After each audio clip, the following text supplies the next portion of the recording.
KR sir பற்றி sir சொன்னார் வந்து உதயகுமார் அண்ணன். எனக்கு வந்து ஒரு ரெண்டே ரெண்டு விமர்சனங்கள் லைஃப்பில் வந்து ரெண்டு விமர்சனங்கள் எனக்கு ரொம்ப பிடிக்கும்.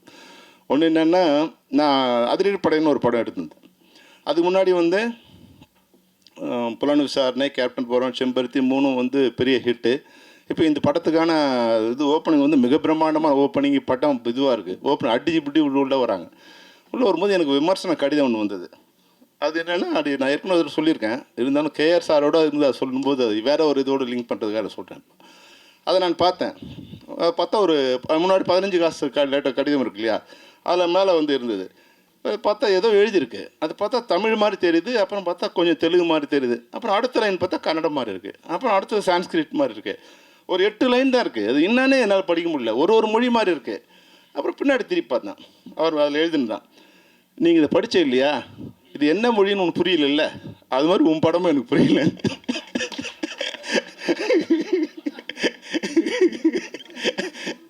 அந்த விமர்சனம் எனக்கு கோவம் வரல.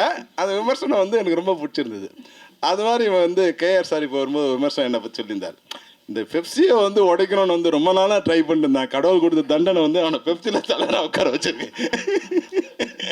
இப்போ காப்பாற்ற போராடுறாங்க.